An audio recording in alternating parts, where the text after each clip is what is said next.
بالله من الشيطان الرجيم بسم الله الرحمن الرحيم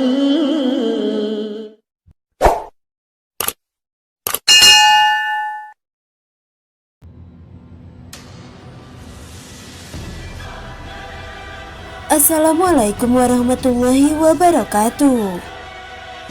Tak semua wanita beruntung bisa dititipkan amanah memiliki buah hati karena susah hamil dan resiko kemandulan. Usut punya usut, ini adalah ulah jin Ummu Sibyan.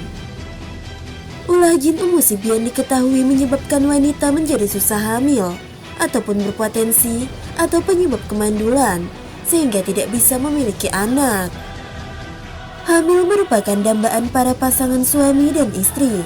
Namun beberapa pasangan sudah lama bersama tidak juga memiliki anak karena susah hamil dan kemandulan. Apakah ini ulah jin Ummu Sibyan? Temukan jawabannya dengan tonton video ini sampai habis agar kamu tidak sesat. Hamil hingga memiliki buah hati adalah suatu kebahagiaan pasangan suami istri. Kehadiran anak juga bisa menjadi tumpuan harapan orang tuanya. Namun ada wanita yang susah hamil, kemandulan, dan ada juga yang keguguran. Ternyata peristiwa ini dulunya dikaitkan dengan sosok jin yang bernama Ummu Sibyan. Ummu Sibyan adalah golongan jin gen betina yang suka mengganggu bayi dan anak yang berumur kurang 2 tahun dan wanita hamil. Sebab inilah anak yang baru lahir harus diazankan terlebih dahulu agar bayi tidak diikuti dan diganggu jin ini. Ummu Sibyan memiliki ciri-ciri wajah yang mengerikan dengan mata besar dan jin ini berjalan di dinding seperti cicak. Jin ini juga dapat mengikat rahim wanita dan membunuh bayi yang masih ada di dalam kandungan. Seperti diceritakan dalam kisah jin Ummu Sibyan dengan Nabi Sulaiman alaihissalam. Jin berkata, "Aku bisa masuk dalam rahim seorang perempuan. Bahkan aku dapat mengikat rahimnya serta menyumbat dengan tujuan agar perempuan itu tidak mengandung."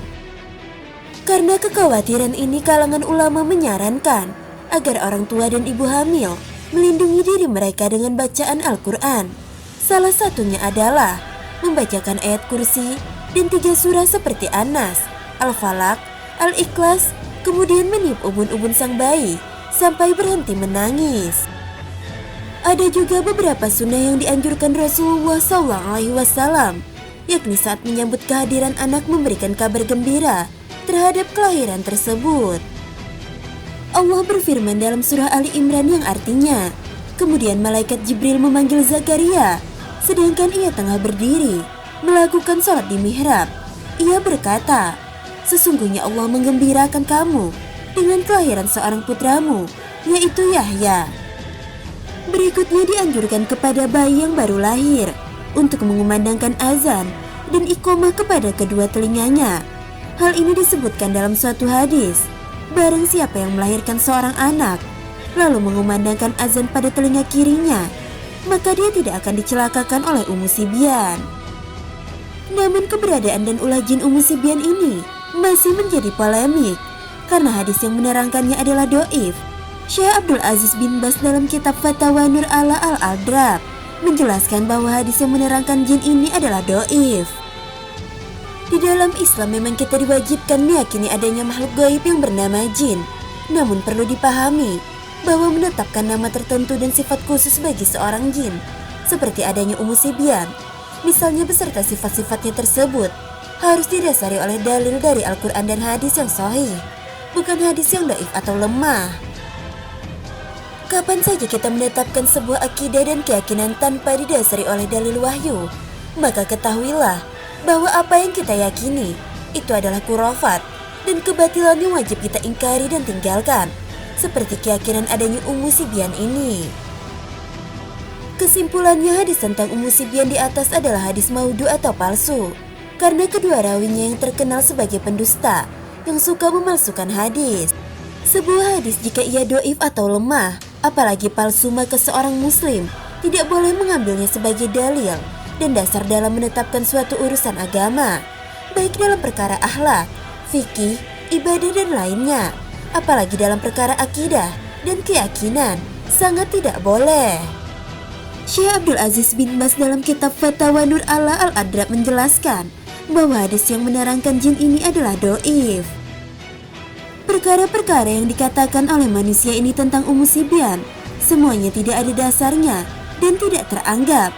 Ia hanyalah kurafat kaum awam, dan mereka mengklaim dan menyangka bahwa Ummu Sibyan adalah jin wanita yang bersama anak-anak kecil. Semua ini tidak ada dasarnya. Demikian pula halnya cerita yang mereka sandarkan kepada Nabi Sulaiman, tidak ada dasarnya dan tidak teranggap, serta tidak boleh dijadikan sandaran. Meskipun hadis tersebut palsu, namun cerita tentang jin Ummu Sibyan ini telah menyita perhatian banyak kalangan, dan banyak yang percaya dengan kehadirannya saat terjadinya kemandulan ataupun berpulangnya bayi ke rahmatullah. Namun para orang tua memang sepatutnya tetap memberikan perlindungan kepada sang anak dari mara bahaya, serta menjaga iman selama proses kehamilan yang cukup panjang dan penuh rintangan, salah satunya sakit dan kematian. Hanya saja kematian adalah urusan Allah Subhanahu wa Ta'ala, dan ibu hamil yang meninggal disebut mati syahid. Rasulullah SAW bersabda, berarti orang yang mati syahid di kalangan umatku cuma sedikit.